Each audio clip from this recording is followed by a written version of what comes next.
그 공수처라는 기괴한 조직을 만들어서 이렇게 수사를 놓고 온갖 혼선을 불러일으킬 줄은 몰랐기 때문에 아마 법률가들도 지금 이 상황에 대해서는 명쾌하게 쾌도난마처럼 답을 못하는 것 같아요. 그렇습니다. 이게 바로 다른 게 혼란이 아니고 이게 혼란이에요. 맞습니다. 이게 바로 혼란의 근원입니다. 사부체계 혼란뿐만 아니라 예. 헌정 질서 자체가 지금 현재 위협받고 있는 거죠. 이거 근데 그러니까 큰일입니다. 예.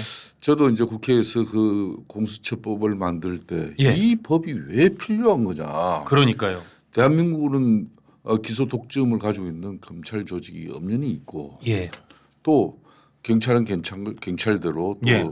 수사 영역이 있어서 예. 치안을 담당하고 있는 것이고 예. 또 헌법은 헌법에 대한 해석 판단은 또 헌법재판소가 헌법재판소가 있고. 작동이 되고 있고 그렇죠. 그 상권 분립에 의해서 법원 또 대법원 1심, 2심, 3심 다 작동되고 있는데 왜 공수처를 만드냐.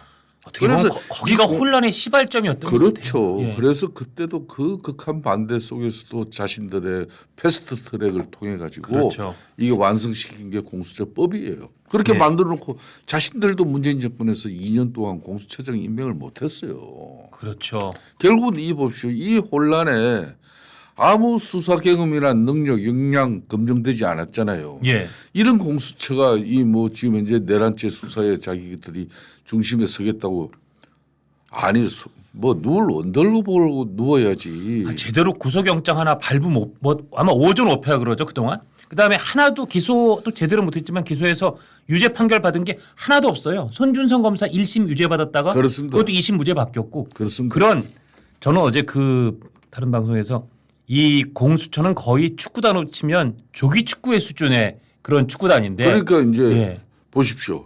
이 이제 12.3 비상계엄 선포 이후에 민주당이 그렇게 정치적으로 예. 내란죄 체포영장 발부받아 즉각 구속시키고 예. 수사해야 된다. 그리고 한쪽으로는 또 뭐 국회에서 탄핵 소출해가지고 예. 헌재에서 완전히 이제 탄핵 심판을 이제 인용시켜야 된다. 뭐 이런 상황으로 매몰 가면서 그때 이제 이 초기에 예. 검찰, 경찰, 공수처 경쟁적으로 이 내란죄 수사는 자기네들이 한다. 뭐 이런 경쟁적으로 했잖아요. 그렇죠. 그때 당시에 민주당 입장에서는 이 사실상 공수처에다 힘을 실었어요. 예. 지금 와가지고 공수처가 뭐 체포영장 하나 또 제대로 뭐 집행하지 못하는 뭐 그런 모습 보고 예. 또 이제 공수처장 지금 또 탄핵하겠다는 이야기거든요. 이게 일단 하나하나 짚어보시죠. 어제 네. 공수처가 경찰한테 야 우리가 그냥 시쳇말로 힘든 건 못하겠으니까 너희가 가서 막 흙도물 뒤집어 쓰고 뭐 하도 오물 뒤집어 쓰면서 어려운 건 해와. 내가 잘 차려 놓은 밥상 먹을 테니까 수사는 우리가 할게 이랬다가 검찰한테 제대로 까였어요. 정말 속된 말로. 이건 진짜 공수처가 법도 제대로 모른다. 혼란의 도화선이다. 오락가락이다. 이런 그 비판을 오늘 도화각신문에서 받더라고요. 예, 그렇습니다. 어떻게 보세요? 이 공수처의 어제 이 갈팡질팡 그야말로 혼란을 더 확대시키는 증폭시키는 이 공수처의 행태를 어떻게 보십니까? 그러니까 지금까지 공수처 논리대로라면은 경찰, 검찰 전부 다 공수처 지휘에 응해야 된다는 거였잖아요. 그래서 그렇죠. 이제 사실상 검찰 같은 경우는 지금 현재 고검장이 예.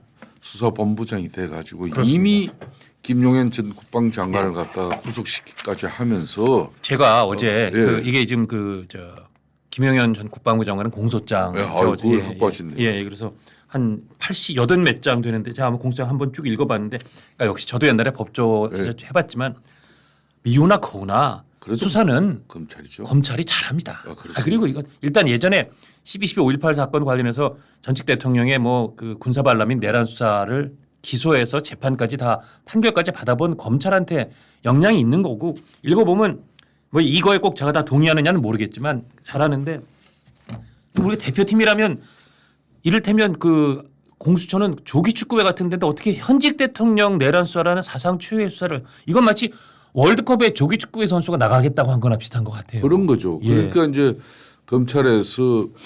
검찰은 이미 뭐 가깝게는 이제 노무현 전 대통령, 예. 예? 그리고 박근혜 전 대통령 예.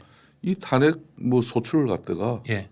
그리고 검찰 차원에서 이제 법률적 위반 행위에 대한 기소는 그렇게 해서 공소 유지를 해본 이 경험이 풍부한 그런 기관이에요. 수사 주체예요. 그러니까요. 그런 그럼에도 말씀- 불구하고 공수처 자신들이 왜 그럼 공수처가 지들이 하겠다고 그러냐.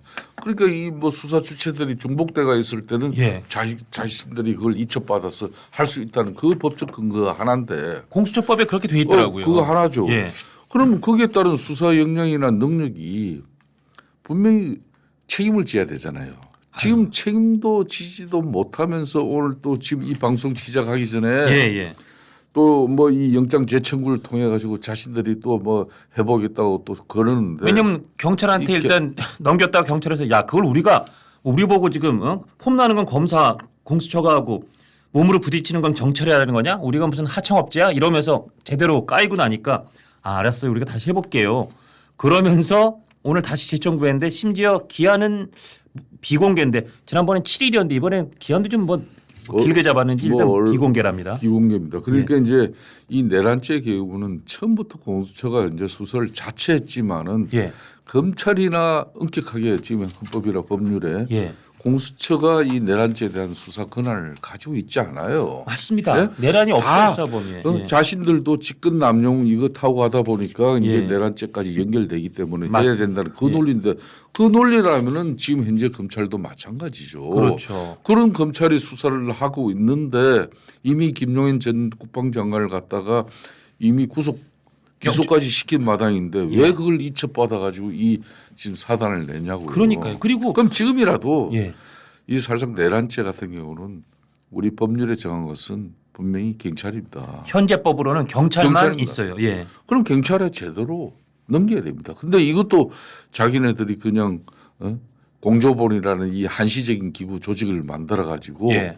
사실상 이게 그러니까 수사 주체들마다 지금 자존심 싸움이에요. 경찰도 이거는 이게 그리고 보니까 자신들이 이걸 직접 하지는 않고 그래도 공수처가 하고 그래도 뭐 자신들이 검찰 뭐 이렇게 영장 청구 이렇게 뭐 검찰이 기소하지 않으면 안 되는 그런 수사의 일종의 지위 받지 않겠다는 그런 관점이 있어서 공조본이라고 이렇게 구성해가지고 그러니까 경찰이 그 영장 신청할 때마다 검찰 통해서 하는 게 불편하니까 그랬어요. 편법으로 공수처랑 같이 짝짝 그래서 손잡은 겁니다. 손잡았는데 이게 뭔가 삐그덕삐그덕하고 이제 자기네들끼리 좀 감정이 빈정상하고 이게 그러다가 뭔지- 그 공수처가 영장 청구하면서도 굳이 관할인 서울중앙지법 피하고 서울지법 물론 거기에 뭐 관할을 굳이 따지면 편법이지만 불법은 아니나 그렇게 하면서 또 당당하지 못하다는 논란을 또 불러일으키지 않았습니까? 그러니까 이 엄청난 사법 체계의 혼란을 예. 이미 공수처뿐만 아니라 지금 현재 검경 수사권 이렇게 조정을 통해 가지고 그렇죠.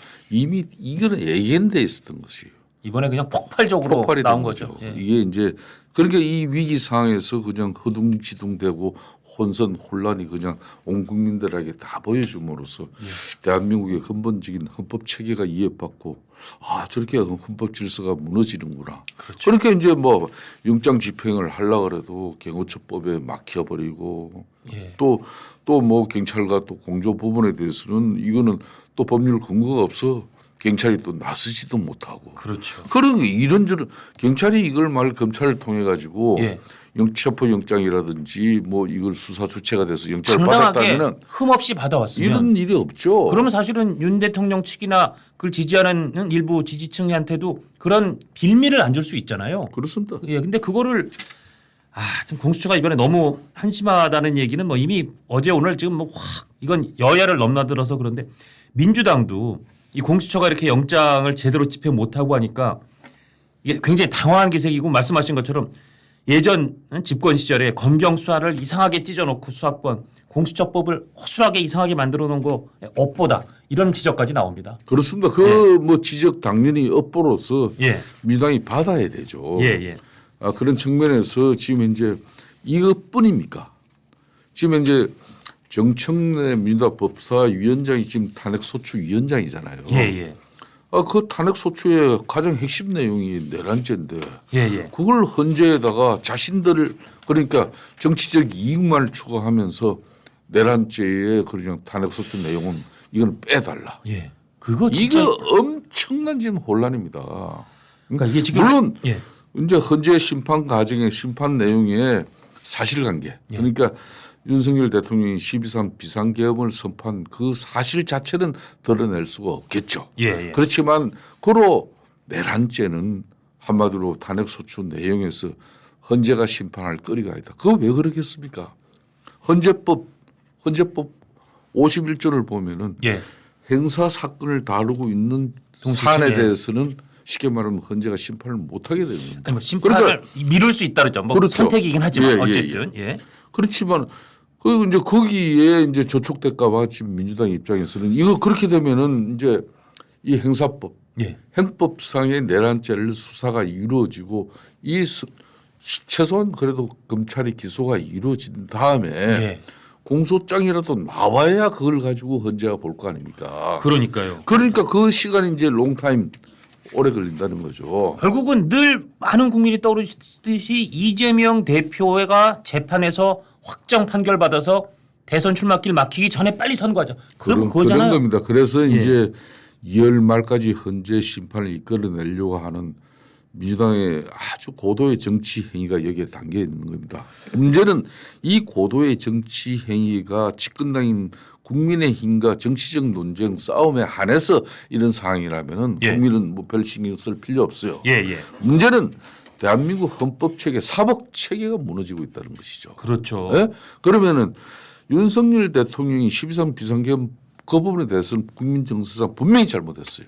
그 부분은 우리 당도 인정하고 한덕수 전 총리 당시 정부에서도 국회에서 다 인정하고 대국민 사과도 했어요. 비상계엄은 잘못된 거다. 여긴 이론의 의도가 없어요.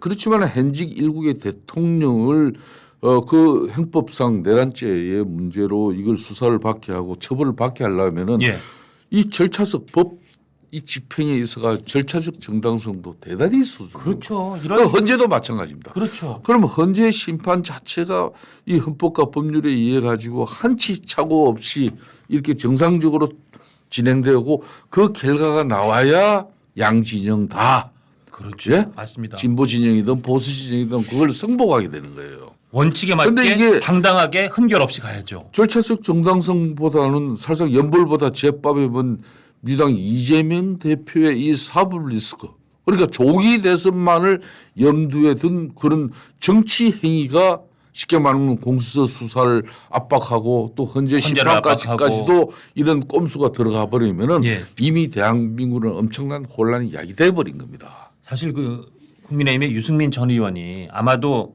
그 국민의힘 쪽에서는 이 계엄에 대해서 가장 비판적이고 그다음에 탄핵에 대해서 아마 가장 강하게 찬성 쪽이었을 텐데 그런 유승민 전 의원도 페이스북에 이렇게 썼더라고요. 민주당이 윤석열 대통령의 내란이라고 실컷 떠들면서 탄핵 소추안을 통과시키고 이제 와서 내란죄를 제외한다? 어느 국민이 납득하겠냐. 이렇게 내란 혐의를 제외하고 헌재가 탄핵 심판하면 기각이 되든 인용이 되든 나라는 무법천지 내전에 돌입할 거다. 저는 이게 굉장히 중요한 포인트 같아요. 저도 유승민 대표가 제대로 오랜만에 잘 짚었어요. 뭐 자신도 이제 뭐 이빠른 소리 하는 게 자기 뭐 재산 정치 재산 아닙니까? 그러니까요. 그동안 사실상 윤석열 대통령의 국정 운영 2년 한 8개월 엄청 비판했죠. 근데 그런 그거에 관해서 그건 당연히 할 소리 한 거예요. 그러니까요. 했지만은 이제 민주당에 대해서도 이재명 대표의 이 사법 리스크를 극복하기 위한 제1야당 이 거대 입법 권력이 그동안 입법농단하고 그리고 탄핵농단하고 심지어 예산농단까지 가서 대한민국 정부가 제대로 작동되지 않게끔 그렇게 만든 또 책임도 분명히 있어요. 거기에 윤석열 대통령은 대응하는 방식이 수단이 계엄밖에 없었냐 여기에 대해서는 분명히 우리가 잘못이에요.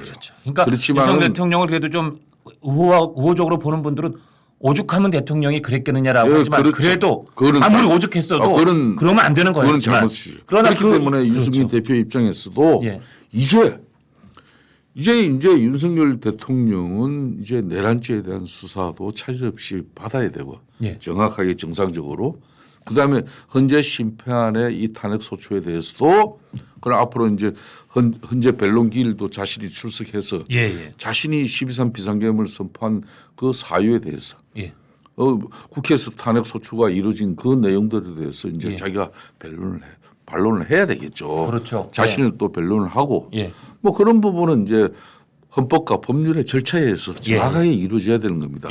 그러면 이제 그런 측면에서 이제 그러면 지금 이 상황에서도 그럼 민주당 이재명 대표는 아무 문제 없다는 것인가? 그러니까 헌재가 조기 심판 해가지고 예. 결론은 조기 대선으로 가면은 이재명 대표의 지금까지 모든 범죄 얘기는 다 듣고 마는 건가? 요 근래 이제 예. 사실상 이 뭐 좀 지지율이 좀 오르는 부분이 여러 가지 분석이 있습니다만은 그 여당 지지율이 오르는 거요? 예. 그 가장 핵심 내용은요. 예, 예. 이게 이제 물론 보수의 큰 위기 예. 그렇기 때문에 위기 의식이 지금 현재 작동이 돼 가지고 결집되는 의미도 있지만은 예. 그러면 이재명은 예, 그렇죠. 대책 없는 이재명은 이거예요. 이렇게 빨리 뭐 그냥 절차도 제대로 지키지 않으면서 해서 그렇게 해서 이재명 대통령 만들어주겠다고? 그건 아닌 것 같은데 이런 국민들이 꽤 계신 거죠. 많죠. 예. 아니 그러면 이재명 대표의 재판은 이재명 대표의 여러 가지 지연 작전은 이 질문이 계속 꼬리를 물면 사실은 지금 윤석열 대통령이 잘못한 계엄 선포라든지 이 부분에 대해서도 이거를 비판하는 강도가 좀 떨어지는 그런 게 지금 지지율이라든지 국민의힘과 민주당에 대한 여러 가지 그 여론조사로 나타나는 것 같아요.